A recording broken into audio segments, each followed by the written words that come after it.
Welcome aboard, everybody. Harley and I did an interview a year or so ago.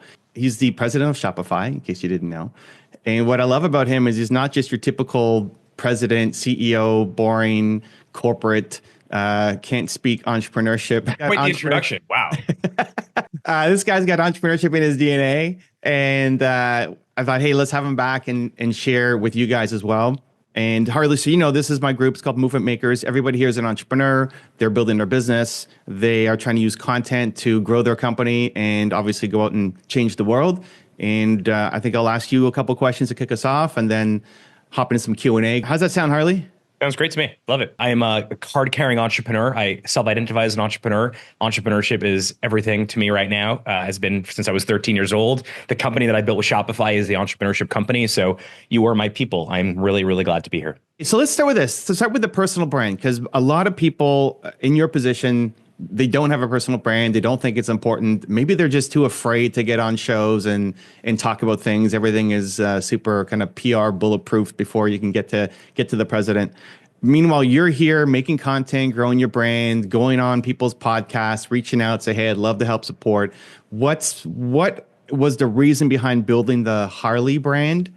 And maybe what lessons have you learned along the way? This amazing new board member on the Shopify board named Lulu, who I think is one of the greatest comms person on the planet. And she talks about that nobody wants to follow a corporate brand anymore, that everything is now personal. I believe that.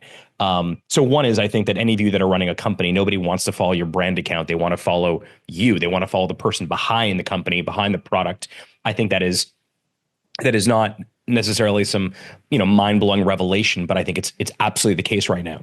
That's the first thing. The second thing is, there's this great, do you guys know the company Carhartt? They make like work person gear stuff. But Carhartt has this great tagline that everybody wants to wear Carhartt until it's time to do Carhartt. Basically, like everyone wants to wear like work gear, but like nobody wants to do the work. Shopify is the entrepreneurship company, and it's nice to say you want to be the entrepreneurship company. It's nice to say that you are deeply steeped in the trials and tribulations of entrepreneurs, that you are deeply empathetic to what entrepreneurs require. But like you yourself need to actually also be an entrepreneur. Shopify is about 8,000 people right now that work at Shopify. And for the most part, the people that work at Shopify are also entrepreneurs. I lead Shopify. I also run a small Shopify store called Firebelly Tea. And so I think the second thing I would say is that, if your brand stands for something, you as the principal, person behind the brand, you also need to stand for that exact same thing. This idea of having like this work-life separation, I think is completely dated. There was like this version of business operations in the 50s and 60s and maybe even 70s and 80s that sort of changed in the last 20 years, which is that everything is now sort of combined, that there's no separation between your work persona and your personal persona. And so I think that Bezos talks about work-life harmony from a time perspective. I think from a brand perspective, it's all kind of getting mixed as well. And when you think about the brands that you all love, that you wear, I'm wearing a James Purse t-shirt today.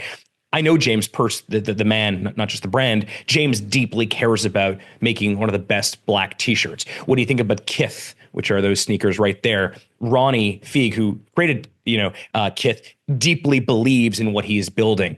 And so I think that in 2025, you cannot build a great company when you yourself as the principal of that company are not steeped in that mission and that brand itself.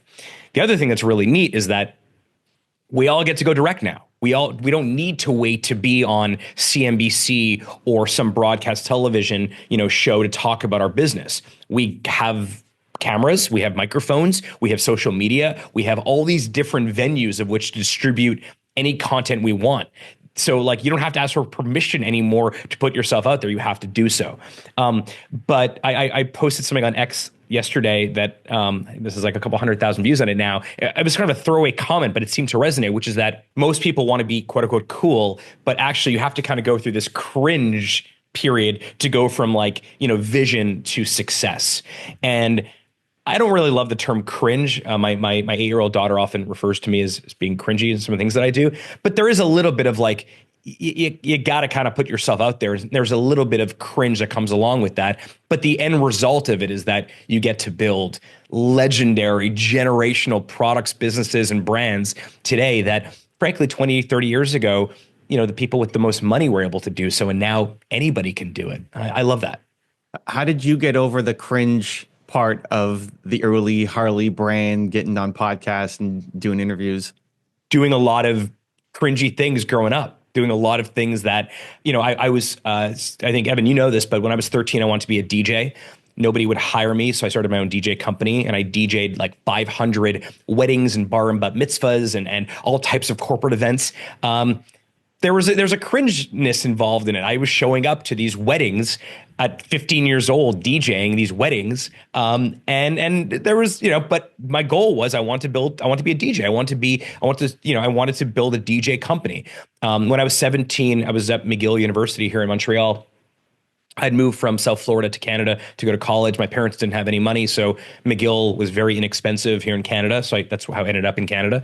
And I started selling T-shirts to universities. And I showed up and with my catalog and my samples of T-shirts and started selling T-shirts. There's a cringiness involved in this stuff. I don't care about this short term being uncomfortable. I think getting really, really comfortable with being uncomfortable is this incredible unlock for entrepreneurship. And there are millions of stores on Shopify. Shopify is about 12% of US e-commerce. The only checkout larger than Shopify would be Amazon. So we see a lot of things. And if you look at the top merchants and brands on Shopify, a lot of them, I've watched a lot of them build. Ben Francis from Gymshark, Trina from Figs. I've watched them have to go through some of the cringy stuff where they turn their camera on them and say, "It's Ben. I'm building this t-shirt company called Gymshark. I think it's gonna be big one day." And then you get this ping, the signal back that it's working. And all of a sudden, you don't really look at it like cringe anymore. You look at it like part of the process of building. How are you thinking through building the Harley brand now? What are you working on? What's important? I think you have to be incredibly specific about what you care about, what your priorities are. My priorities are, other than my wife and my daughters, my priorities are Shopify first and foremost. I feel a deep responsibility to, help lead this company. We are, other than the Royal Bank, we are the largest company in Canada, not largest tech company. Other than the bank, we are the largest company in the country. There are millions of entrepreneurs that rely on us. There's, 16,000 app developers that have built their businesses on us as well. That is a huge priority. And then the things that I deeply care about, my sort of ikigai, which, is for me all about entrepreneurship. So on weekends, I don't watch sports on Sundays like a lot of people do. I have a podcast called Big Shot where I'm creating an archive of the greatest Jewish entrepreneurs of the last half century. People like Linda Resnick, who created Fiji Water, and people like Mike Milken or Izzy Sharp, who built the Four Seasons hotel company and brand. So, and then the rest of it, I say no to because I don't have time for it as well. So if you look at, what I'm posting on YouTube with Big Shot versus what I'm posting on Instagram with my daughters, the topics are, the subjects are different. Obviously, on YouTube, it's these people that I'm interviewing for the podcast. On Instagram, it's me skiing with my daughters, but there is a certain similar. There's a string that ties it all together, which is like, these are things I care about. I care about being a really good dad. I care about entrepreneurs. I care about exploring, the history of entrepreneurship and these legendary entrepreneurs. With Shopify, I want to make entrepreneurship way more accessible. So I choose to do things that I care about. Evan, you and I were talking about me coming on here a couple weeks ago. I think we were communicating on Instagram DM, and you told me a little bit what we're doing here with Movement Makers, and I was like, this seems like I should do this.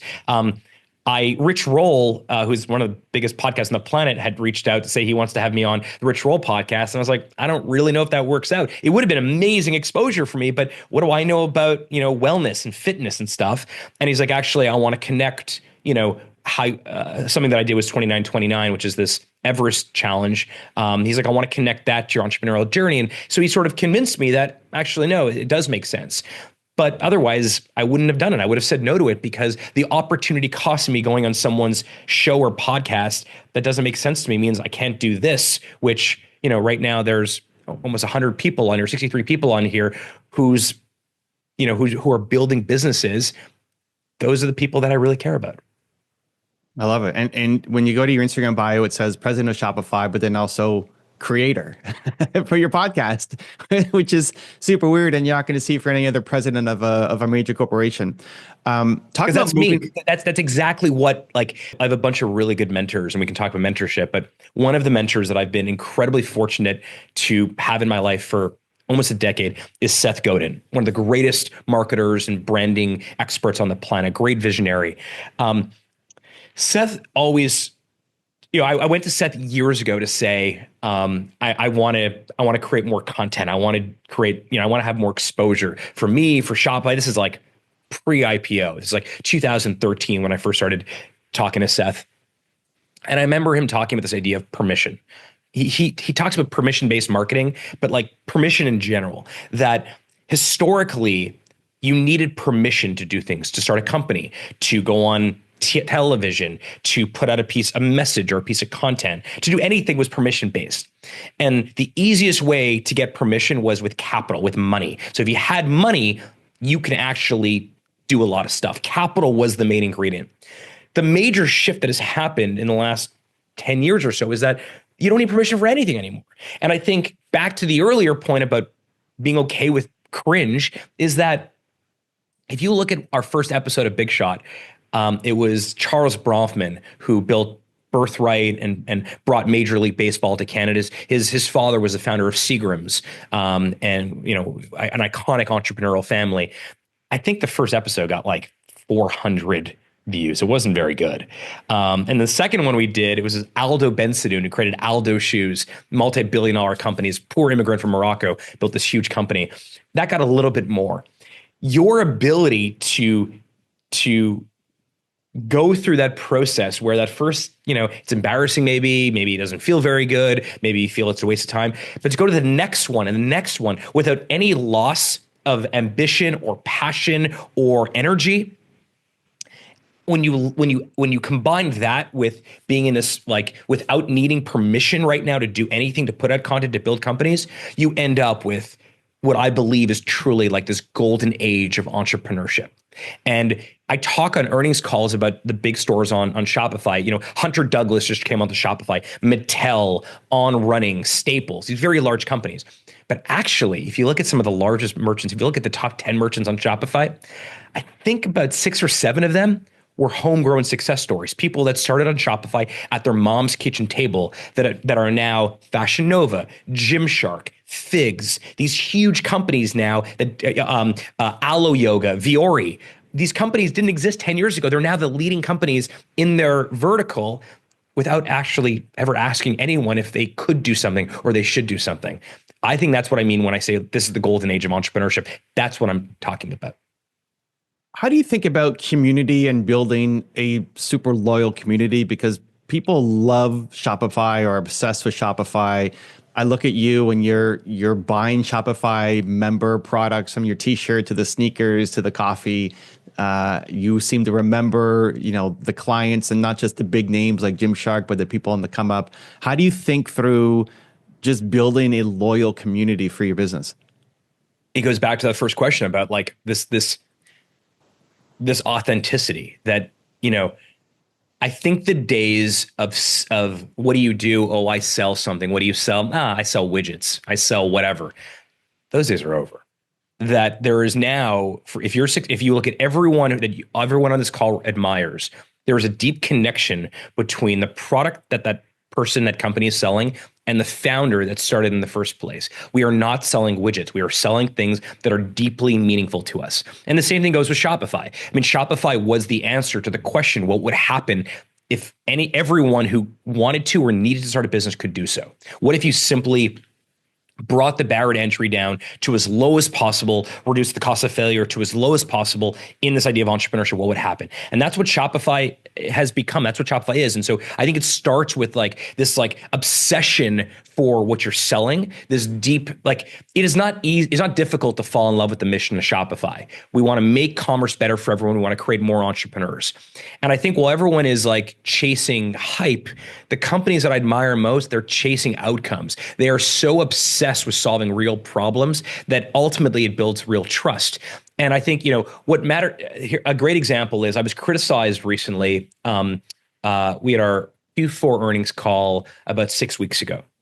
And there was a bunch of articles that came out afterwards. It was a very good quarter. It was also the full 2024 year. So there was some articles that came out that talked about the strength of the company and the business and the product and all the things that we're doing right. But a couple articles criticized Shopify, actually criticized me directly for not talking more about AI on the call. That, how could Harley, be on this call and not talk about AI in this massive AI movement? Everyone's talking about it. Every other earnings call in our space was talking about it. And I didn't respond to the article, but I'll respond to it now. We're not about this hand wavy, like where we talk about AI, like we're trying to get as many AI terms into an earnings call so some analysts can check the box. So they talked about it 65 times, or they said the word, this term 85 times relative to what NVIDIA said or what Amazon said. What matters to us, what matters to me is not about how many times we say AI. It's like, what does AI actually do? And so on the call, I talked about the fact that like now, if you use Shopify, and Shopify Magic which is our AI tool, which is built in, you probably don't need to hire as many product photographers as you did a year ago, because now Shopify Magic can actually, if you upload an image, we can create 5 different variations of it that we think are going to be highly converting for you and your for the consumer that's going to buy from you. Or product descriptions. Years ago, you would pay someone or hire a team of people to write product descriptions for the particular SKU, or maybe you went on Fiverr or you outsourced it. Now Shopify Magic will do that for you for free. So I think part of it is like, do you actually really care about solving the problem, or do you care about sort of what people think? And AI at Shopify is not an exercise in hand waving. It's deeply rooted in how we innovate. I think the next part is I think the reason that millions of stores have put their trust in us is because I think they see that we're just shipping more than, from a product perspective, more than anybody else. We've embedded this product innovation culture inside of Shopify. So, when there was a recent story that I just posted about printemps, meaning spring, but the French term for spring, printemps NYC. So printemps is like the OG, the original gangster of luxury retail. They were started 150 years ago in Paris, in France. So they wanted to open up this really innovative store. Again, France's oldest luxury department store wants to open up this brand new store in New York City. And they come to Shopify because they know that we can actually help drive their brand forward, whether it's online or it's in store or it's integrating into things like Instagram or YouTube commerce or live selling. I think the reason that these historic legacy retailers come to us is because all they see from Shopify, they follow along, is, Shopify Editions, we're putting out all these new products. They can get a sense of the types of people that work at Shopify simply by our pace and our velocity of shipping products.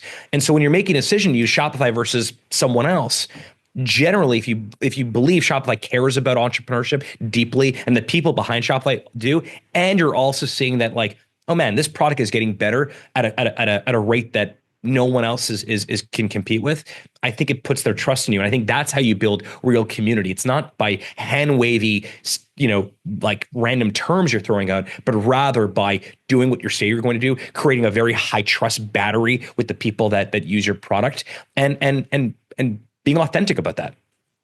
The YouTube commerce integration was amazing. And for people who don't know, there's a shelf on YouTube. So under every video, there's a shelf where you can sell your products. And as long as you have a Shopify account, you can link it to your YouTube channel. And then under every single video on your channel, whatever you're selling in Shopify can then be featured there, which is crazy. You don't need to do it video by video. It just automatically goes across all your videos on your channel. Have you seen wins, success stories, case studies, anything you want to share about the YouTube shelf? Oh, for sure.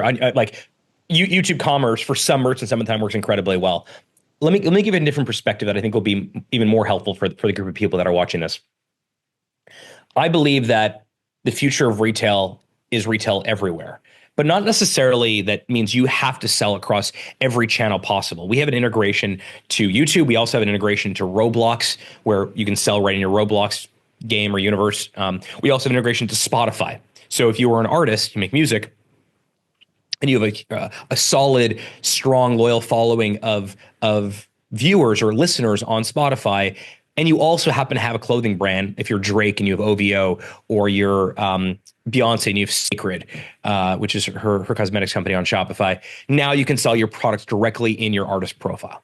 I think the way that anyone who's selling, that's in sort of commerce or retail or selling a product to direct to consumer that's watching, I don't think you need to be everywhere. I think you need to be the right places. And the example that I always give is, actually, I'll give you two examples. Athletic Greens does $600 million, or AG1 does $600 million selling one single SKU. But they're not everywhere. They're on particular podcasts and particular advertising and particular like satellite radio stations. And they obviously sell online. They don't really have physical stores, although they do have something with Starbucks that they're experimenting with.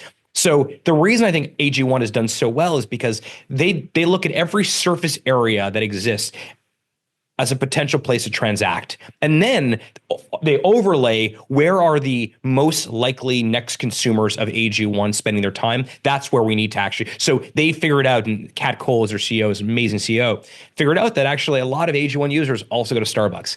Sometimes they forget their AG1 at home, they don't bring their pack with them, or let's just actually make it easy for them to buy there. I'll give you another example.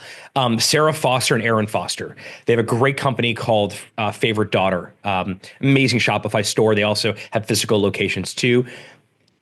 Their marketing channels are twofold. One, they have this incredible podcast called World's First Podcast. And two, they created a hit show on Netflix called Nobody Wants This.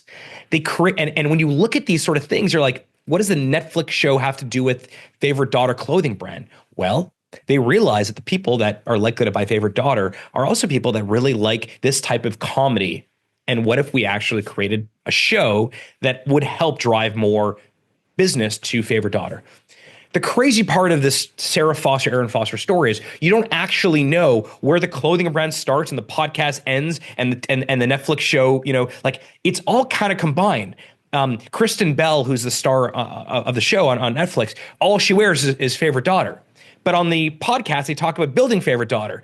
And when you go into the store, the Favorite Daughter store, they're also promoting their show. And so this idea of looking at all these surface areas, not as I have to be everywhere, but rather all these surface areas, YouTube, Instagram, Spotify, a pop-up that you do at a farmer's market, all these places are opportunities.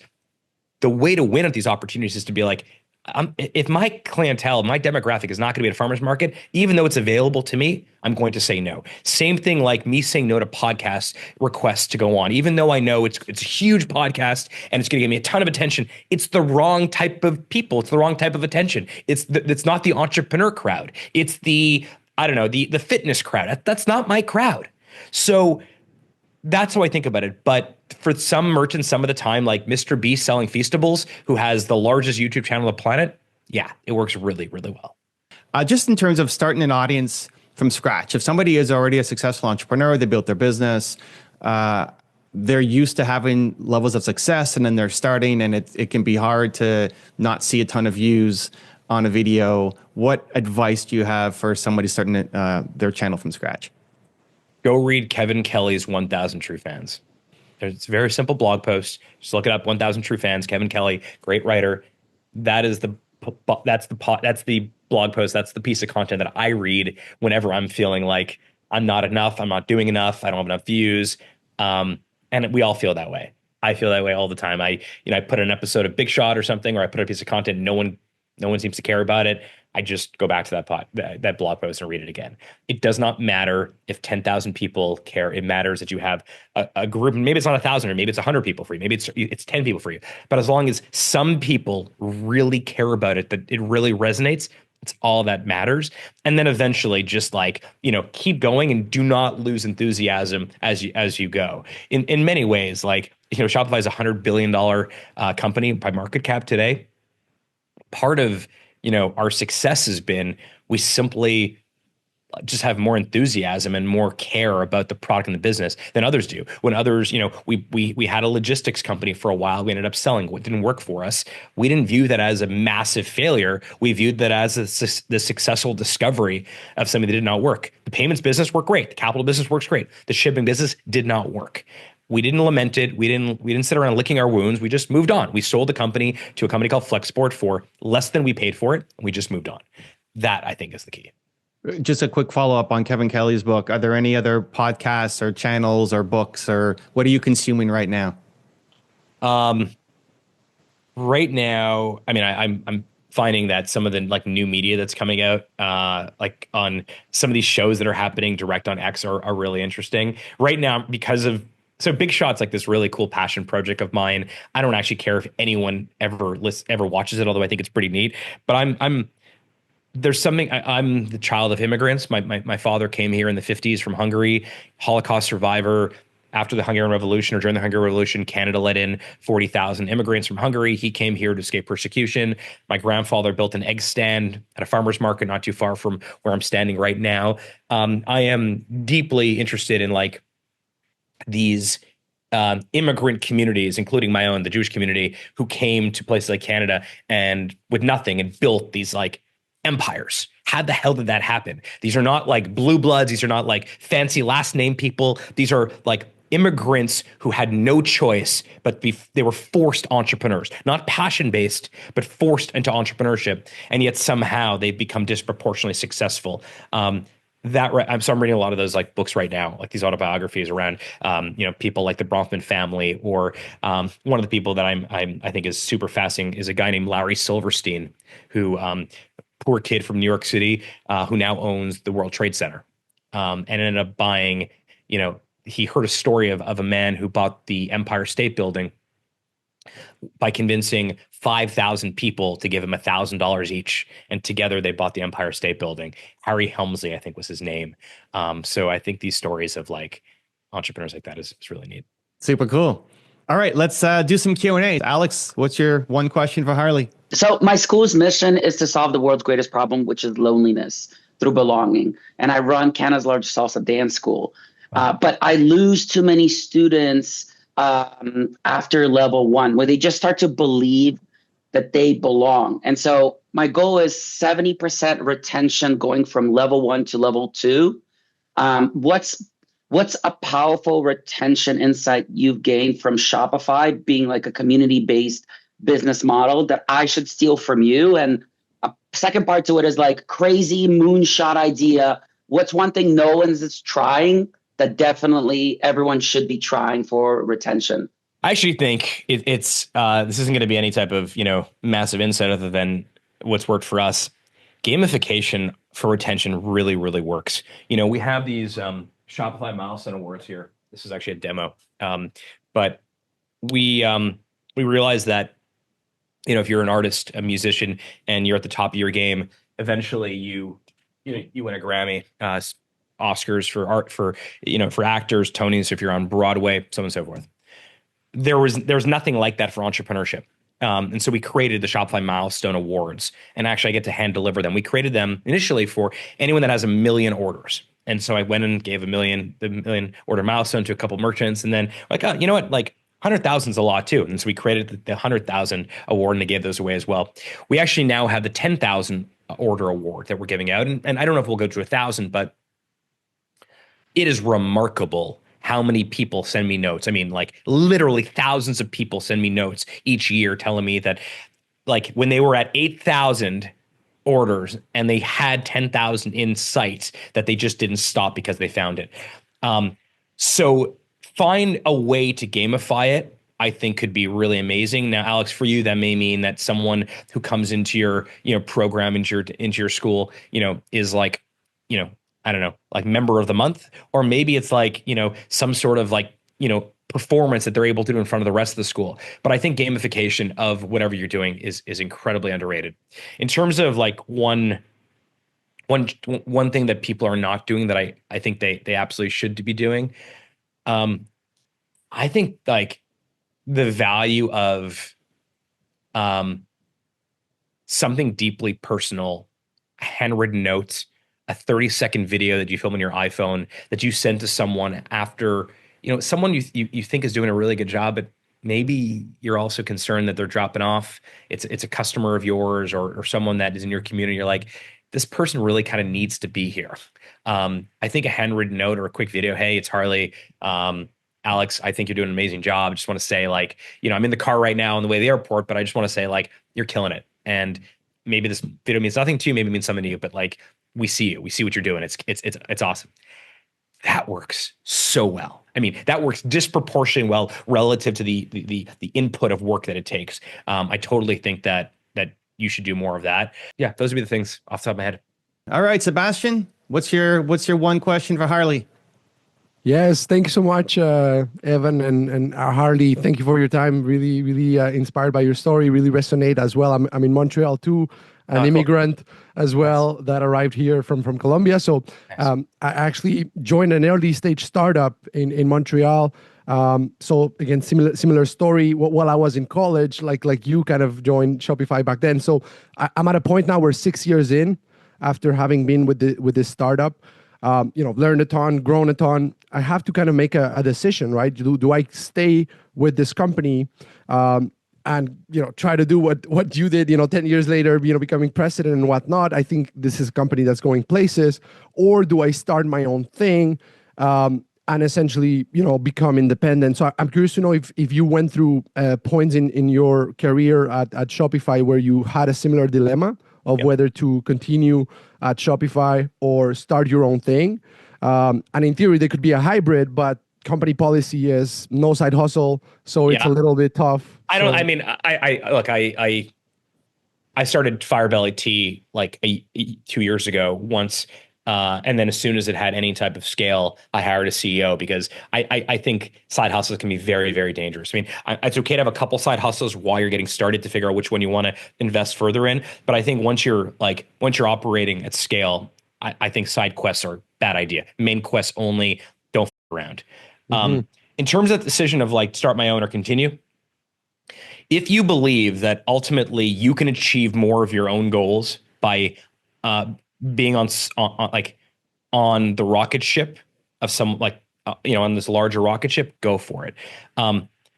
My goal was always because money was always quite emotional. I didn't grow up with a lot of money in my home growing up. It was a little bit like, my parents always worried about money. That anxiety trickled down to me. I always felt that growing up. Do we have enough money? Am I going to be able to do the things my friends want to do?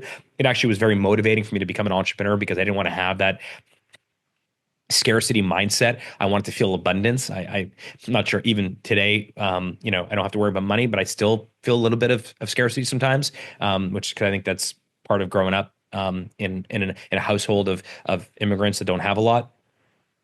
So I knew that I wanted to have financial security, but I also knew that entrepreneurship was going to be my life's work. There was no doubt about that. And I have yet to find something that allowed me to create more entrepreneurship in the world than Shopify. So therefore, I talk a lot about this idea of life's work, ikigai, life's work, whatever you want to call it. But ultimately, what I think it comes down to is, does your personal mission and your professional mission, do they overlap? Does the Venn diagram overlap? And Harley's personal mission and Shopify's company mission overlaps. Therefore, I stay there. I'm a lawyer by trade. I went to law school. I practiced law for all of 10 months. It was obvious to me that was never going to be what I did. In fact, there was aspects of law that was appealing. I mean, I like the consistent salary. I like the idea that if you work for a big law firm in Canada or the US or any, major Western world law firm, if you work for a big law firm and you work there for 20 or 30 years, you will be a millionaire. Unequivocally, 100%. That's, a 10th year partner at any major law firm in North America makes $1 million or more every single year. I was like, wow. I was like, that checks the box of financial security for me. So that it was appealing to me. But it didn't check the box of life's work. I wasn't deeply passionate. I got a chance to work with entrepreneurs, but not in the way that I wanted. So I think that's really the question you have to ask yourself, Sebastian, is whether or not your mission and the company's mission are the same. I don't think that, I can go run a company that makes, I love James Purse. I love the t-shirts. I love the story, but I'm not the right guy to run James Purse because James, the entrepreneur behind James Purse, he thinks about GSM, the rib, and when you talk to him and you meet with him, all he wants to talk about is fabric. That's not me. Nikolai, what do you got? What's your one question for Harley? Evan, Harley, thank you guys so much for this information. It's been amazing. I took so many notes here. I'm also Jewish immigrant from Uzbekistan. So Harley, thanks so much for everything that you're doing. My question is, I'm building a professional services technology company, and I think as many businesses in the beginning, we struggle to figure out where to get customers and how to take them through our pipeline. What are your recommendations for us getting customers early on and continuing to get customers? So right now there's about, I don't know, 40,000 agencies and freelancers that are Shopify partners, quote unquote, that refer business to us, that, you know, that work on Shopify stores for merchants and brands. One of the first things I did when I came to Shopify was build that program, was build the partner program in like 2010 or so. And I remember meeting these really ambitious entrepreneurs that were like, we want to be a Shopify agency. Like, and again, Shopify wasn't very big then. So it was cool to hear they're like, we want to be e-commerce, an e-commerce agency. We want to help tons of great brands build beautiful online stores. When I look back now, 15 or 16 years later, the ones that have been the most successful at building professional technology agencies that did professional services, they were very, very important to a very specific type of merchant. They really verticalized. So much so that like I think some of them went overboard. So now when we get a phone call from a merchant, our sales team gets a phone call from a merchant, and the merchant is they want to create a sneaker store in Vancouver. We kind of know who to send it to, because there's a group of agencies.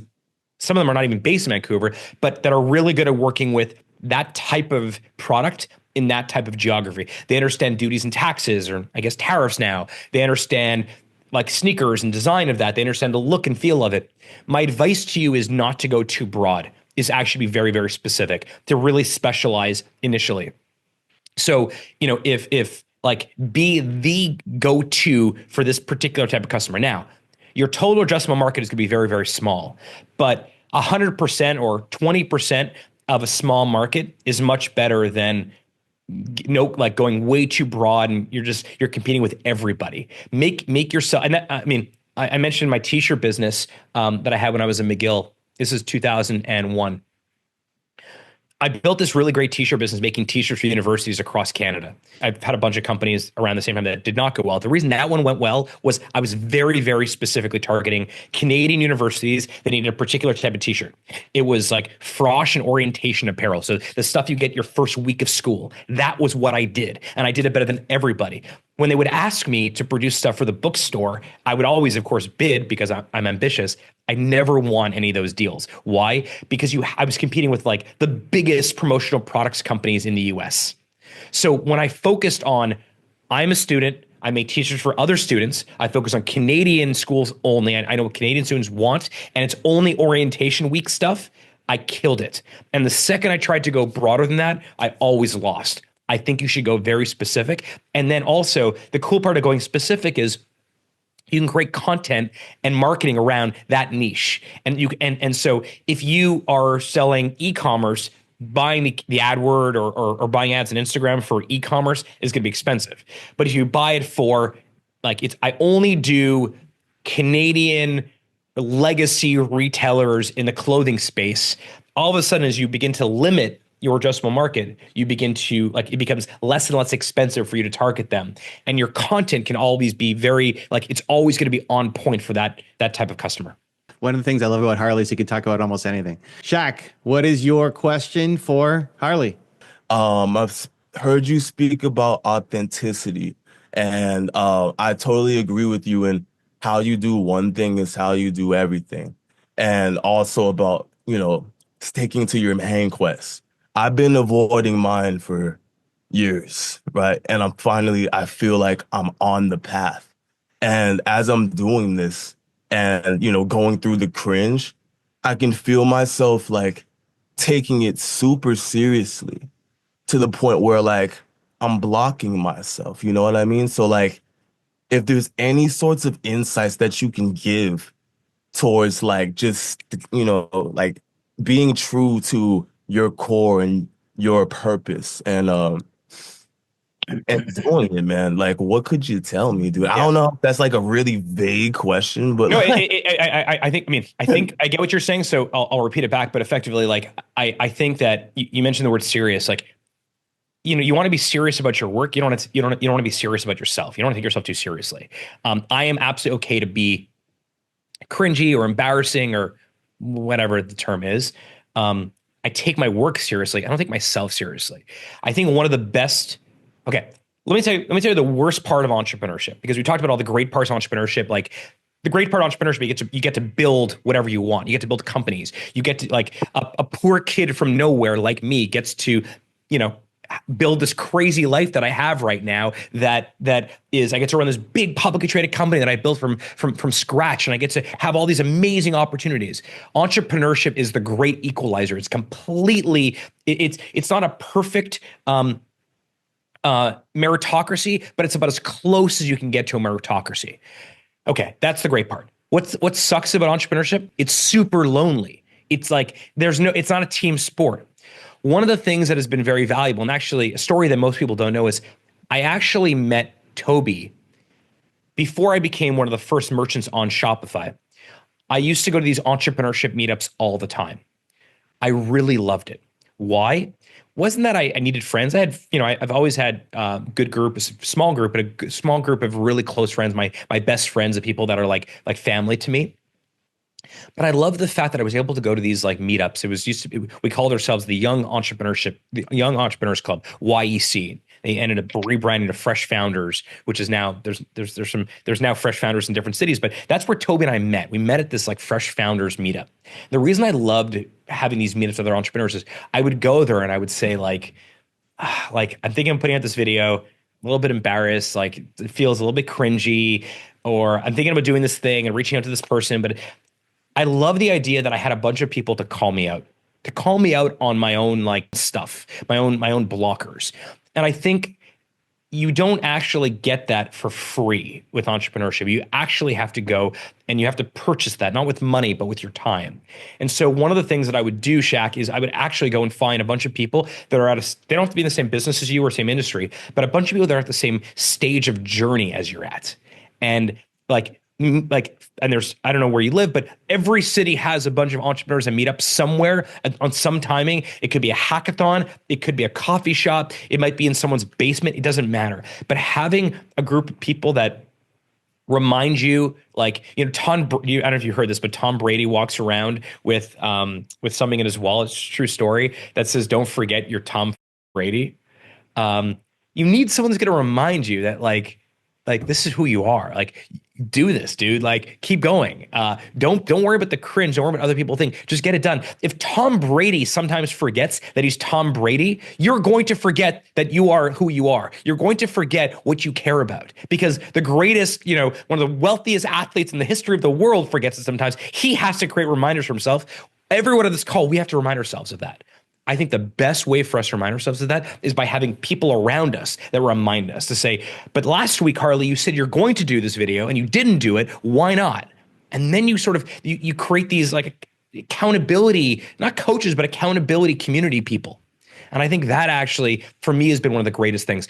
Also, I do that now. Now I have a cohort of people that I'm in a WhatsApp group with other people that run large publicly traded companies. And every now and then I begin to actually ask them questions. I say, I'm thinking about doing this. Like, hey, I'm not going to go on Bloomberg after earnings. I'm thinking about going on just posting a video on X about our earnings results. What do you think? Like, they're like, actually, Harley, you already said you were going to do that last quarter. You didn't do it. Why not?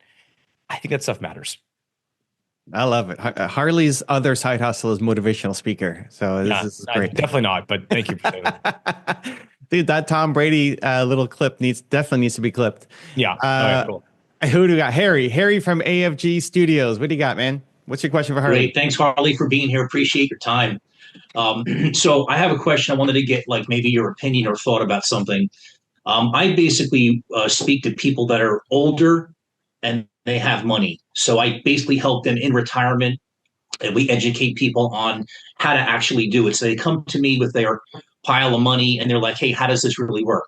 So currently, we work and use in terms of a platform, and I wanted to see if you had any thoughts about older people on where where they live. Like my avatar lives currently at the moment on Facebook, which is a very oversaturated place for me.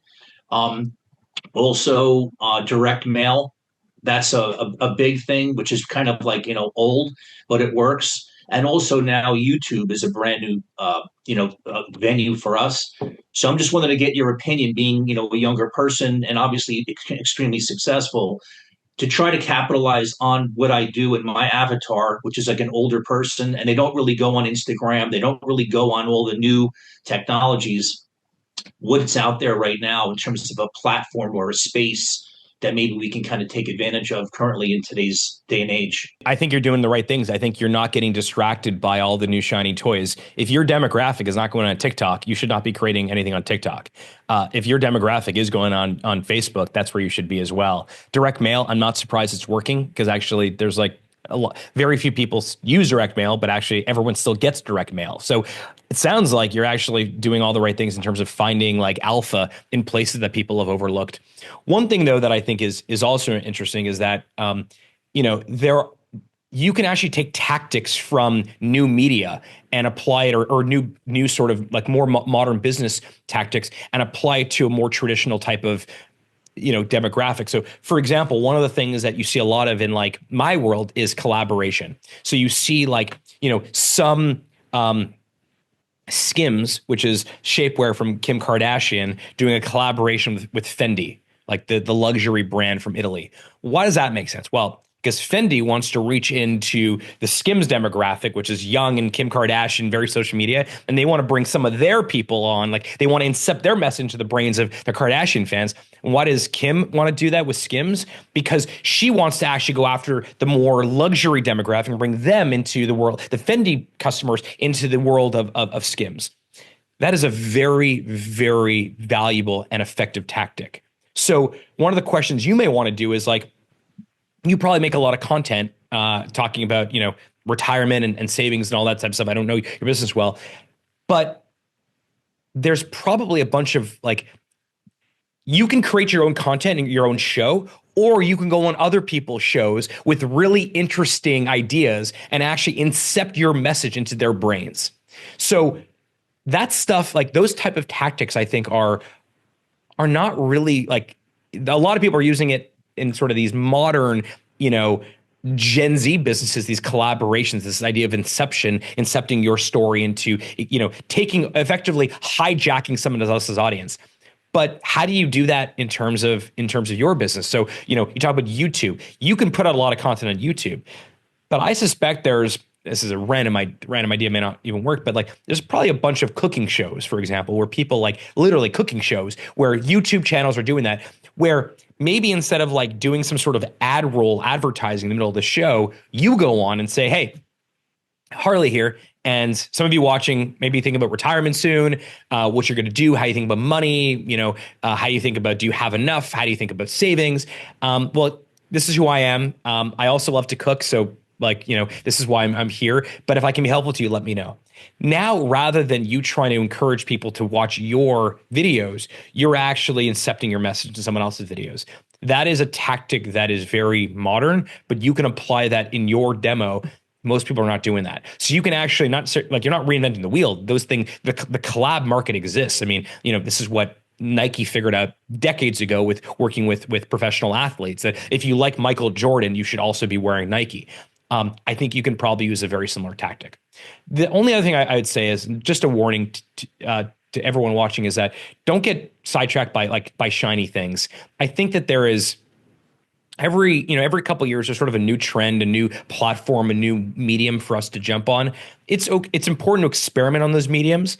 I'm not sure you should have like a YouTube playlist or a Spotify playlist. That may work really. I don't think you should be in Roblox. That may not make any sense. You can experiment with it. You can try it because you may find some sort of gem of an insight there.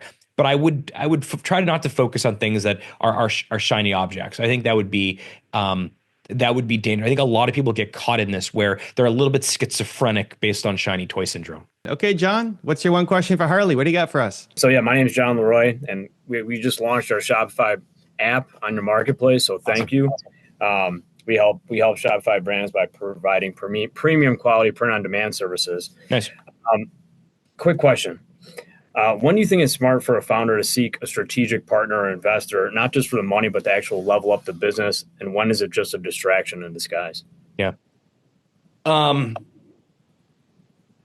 think if you can actually do the math that an extra dollar of investment on the left side gets way more than a dollar on the right side, you should consider taking investments. Like when people raise money, you're basically signing a contract with that investor that one of three things is going to happen. One, you're going to go public, IPO. Second, you're going to get acquired. Third, you're going to go out of business. So hopefully the third thing doesn't happen. So you're left with IPO or acquisition. If you have no intention to get acquired or to IPO, I don't really like. There's no reason to raise money. I mean, other than paying out a bunch of dividends, which if you're profitable, you don't really need to raise money. I think this obsession with fundraising is insane. I think that the reason and the timing to raise money is when it's like jet fuel, that like you have something that is so valuable that if you just had an extra $1 million or $100,000 or $10,000, you can easily turn that $10,000 into way more than $10,000 than you raise. Anything that is not that, own your company. Like finance your business based on your own sales and your profitability. I think there was an era of time where like, and this is sort of what they call like the ZIRP phenomenon, zero interest rate phenomenon, whereby interest rates were zero, money was free. And so like everyone kind of went out to raise money because someone else was going to buy your company eventually. But if you actually like your business, you want to run it, I just don't think that's that important. We have I mentioned I had a little tea company called Firebelly Tea on Shopify that I launched with my best buddy, and we get these random offers to take money. I never understand it. Like why? Like if I could. If I raise money, if I take your money, I'm basically now committing that I'm going to sell in 3 years because you need a return on your investment. Like, I don't want to commit to that. I may want to decide to run this for the rest of my life. I may decide I want to take dividends. I may decide I want to shut down because I don't want to do it anymore. I think the only time to raise money is when it literally can like completely change the trajectory of your business. And if it doesn't do that, don't do it. Now, there is an exception to this, which is strategics. Strategic investments is a whole different thing, which is that if you have an app on Shopify, for example, and Shopify says, actually, like, we're going to build this product, but instead of us building it, like, we actually want to acquire you. We want to invest in you. A good example is we have a product on Shopify called Shop Pay Installments, SPI.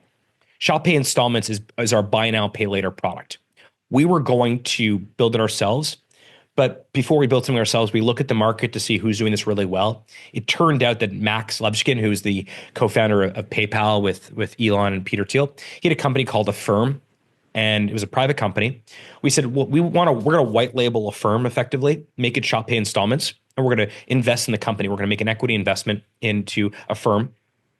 And the reason that Max doesn't need my money, he doesn't need Shopify's money. Max is a billionaire, I believe.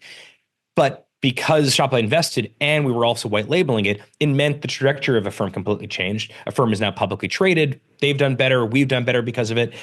There are some times where a strategic investment completely changes the trajectory of the company. That's when you consider it. Other than that, and other than the exceptional circumstance where it becomes jet fuel, I don't see the reason to do it. Okay, Haas, what's your one question for Harley? All right. Hey, Harley, thanks for the knowledge. So as a communications coach and a speech coach, I host a podcast and I host entrepreneurs and I host professionals, employees, and people from corporate world. And I'm noticing something. And entrepreneurs, they say whatever they're thinking. They don't self-censor. Communication is very open. And with employees, there's a lot of self-censoring and more reservation, being reserved. So being the president of Shopify, how do you maintain a healthy culture, a healthy communication style? Or what are your thoughts on that? Is that true? Is my perspective true? How do you see it? I think we have 8,000 people. And I think if all 8,000 people went out and started talking about giving a different message about Shopify, who we are, what we care about, what our mission is, that would be very bad. The flip side is that if everyone goes out and talks about Shopify and goes to conferences and is on social media, and we're all kind of speaking from the same songbook, that is very, very good. So, my sort of informal role at Shopify is chief storyteller. I love telling stories internally and externally.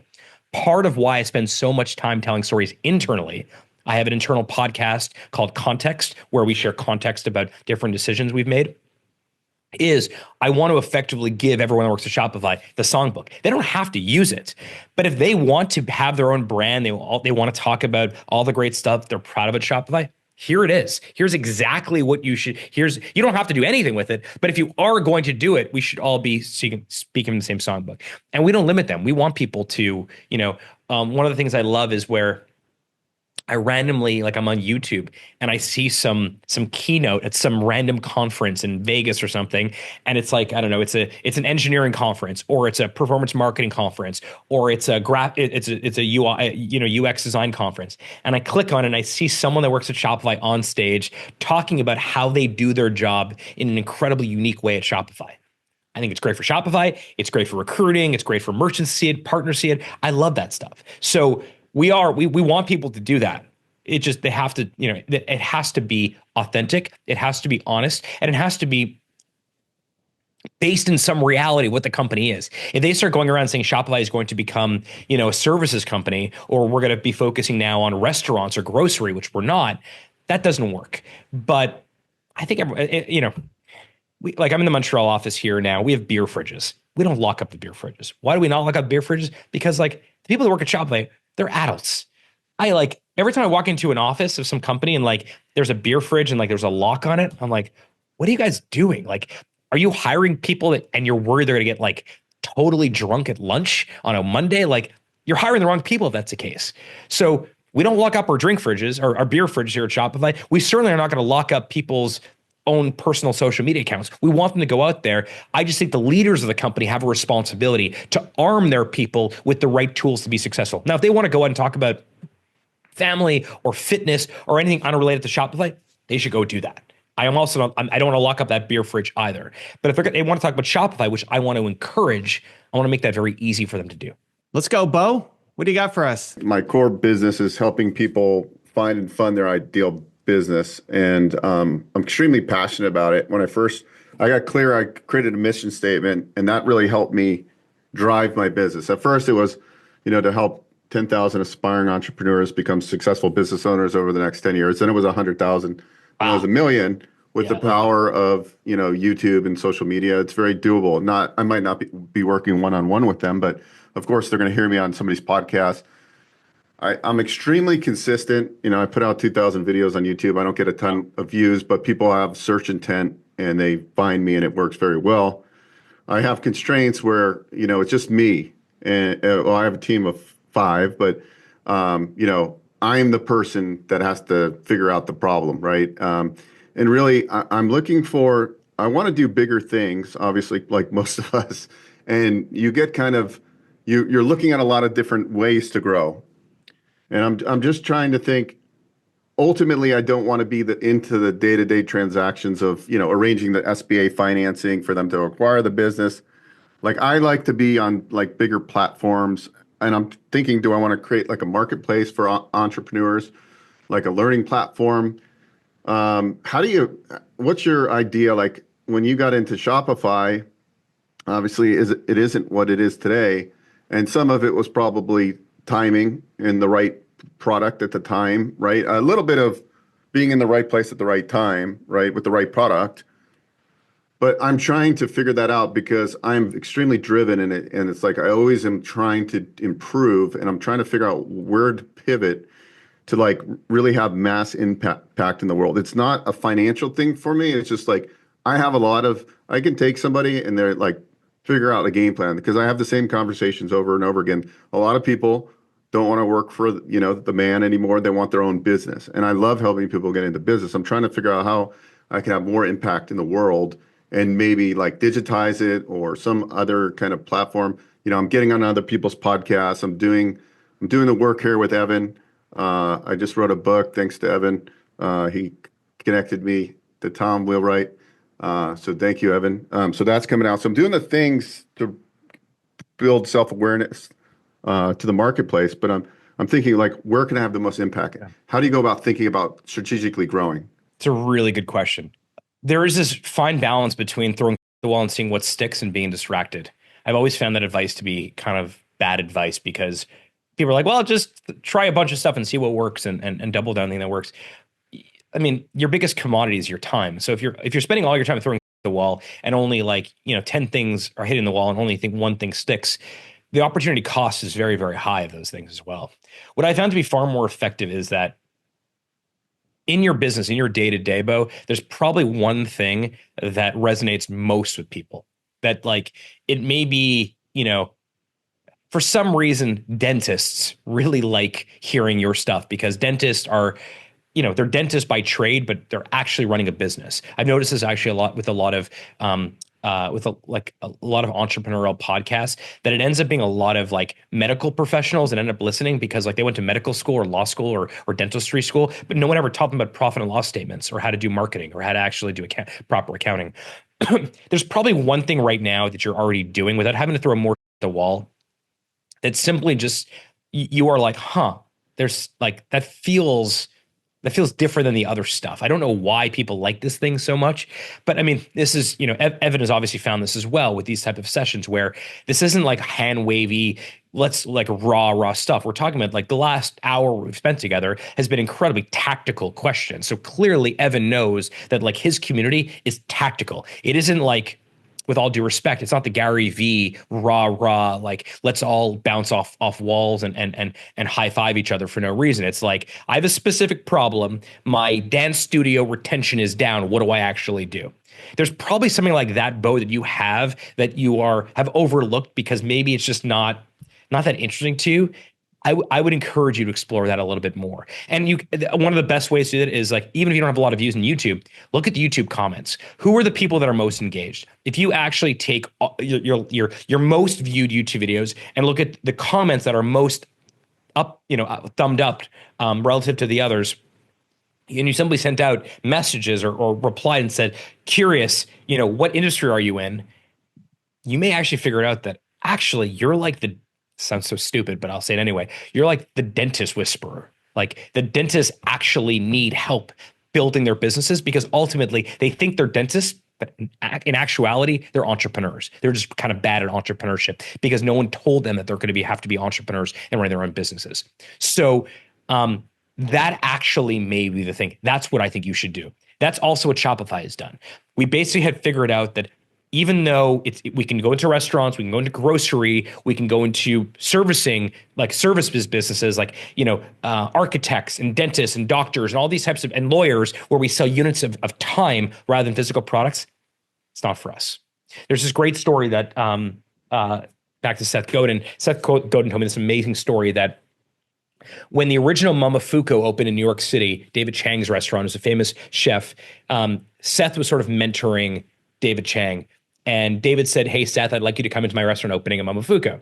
So he goes in with his wife, Helene, and they sit down, and the waiter comes over, and they order all this stuff. And Seth says, by the way, I was told to order the Brussels sprouts, but I don't eat bacon, so please take out the bacon, and just give me the Brussels with no bacon. Waiter says, sorry, we can't do that. Seth goes back and says, please, I really want to try them. Waiter says, sorry, we don't do it that way. Eventually, David Chang comes out of the kitchen and says, Seth, what's the problem? And Seth says, David, you told me to try the Brussels sprouts. I don't eat bacon, so just remove them. And Seth says, unfortunately, the Brussels sprouts are made with bacon. And so if you don't eat bacon, this dish is not for you. And that is the moment that Seth knew that David Chang would be a huge success because he understood who he was selling to and what he was selling. And he wasn't willing to make these accommodations just because it kind of felt good. And he was again, throwing at the wall. He made a particular dish that he believed was perfect for a particular type of person. And if that wasn't how the dish was served, that's okay too. I think you got to figure out what your Brussels sprouts are. Harley, any final words for the group? And then is there anything that we can do to support you, whether this group or the people who are watching on YouTube? Can we support you in anything you're up to? So I love this hour. Unfortunately, I have to go in a few minutes, but I mean, I love talking about the tactical side of entrepreneurship. I think that there is this glamorization of entrepreneurship that exists that I don't actually love. Even though I care so much about entrepreneurship, even though I think it's humans' greatest way to self-actualize, it's not actually a glamorous thing. It actually kind of sucks most of the time. And then eventually you get out of the suck period and it gets really, really good. And yes, it could change your life and all that. The reason I like these conversations in this type of format, Evan, and I'm grateful for you and your community for allowing me to spend some time together, is we all kind of know that like it isn't glamorous. We're choosing it because we still think, despite it not being glamorous, it's the best way for us to spend our time. It's the closest thing. This group of 62 people that's on here right now, it's the best way for all of us to find our life's work. I have found mine through Shopify. Bo has found his through the content he's creating and the business he's coaching, and Shaq is trying to figure out exactly how to put this all together in terms of pushing himself into this area of being uncomfortable, because that's where the magic all happens. What I would ask all of you is, as you begin to find things that work, share those things. We are not living in a zero-sum world anymore. There's like this idea of business being finite and being zero-sum is bullshit. It is not true. I remember when Allbirds was created, it was the same week that Noble was created. Noble has now taken over basically all the CrossFit gyms all run Noble shoes, and Allbirds, notwithstanding the fact that the market has kind of been weird to them, has built this billion-dollar company as well. Those two founders have shared information, have shared like best practices for a decade now, and it's made both of them bigger and better. My ask of you is that, knowing that entrepreneurship is not glamorous, that there are days that kind of suck, that we still choose despite all that stuff, and you're trying all these different things, my ask of you is that to share the things that are working. You're not going to give your competitor some sort of trade secrets. That's not how business is done. Business is now positive sum. And the more people that we can help, the more high tides lift all boats. If we create a larger pie, invite more people into entrepreneurship, it'll encourage more entrepreneurship. It'll encourage more people to share. It helps all of us. So my ask of you all is to think about sort of this idea that don't just grow your piece of the pie around entrepreneurship, grow the pie itself, share more of what is working. There is nothing that I've done that I'm not willing to share with the whole world. If someone wants to build their own version of Shopify, please go ahead. It's going to make me work harder. I think competition actually is a wonderful catalyst for creativity and hustle and passion and ambition. That'd be my ask. I think that the celebration of entrepreneurship is incredible. It should not be glamorized because it's hard, but when you find stuff, pay it forward like I'm trying to do here. I love it, man. Well, you're getting love in the chat. Love your energy, Harley. Thanks for the insights. Thank you so much, Harley. That was magical. Thank you so much, Harley. Incredible, inspiring, and genuine. Appreciate you spending the time with us today, and looking forward to connecting soon, man. Thank you for everything you do for entrepreneurs. See you guys. Thank you so much. To watch former Kajabi president Jonathan Cronson talk to my mastermind group and fix your pricing, check the video right there next to me. I think you'll love it. Continue to believe, and I'll see you there. Are you charging too little because you're scared to believe in what you offer? You might think low prices help more people, but they actually make people doubt your product.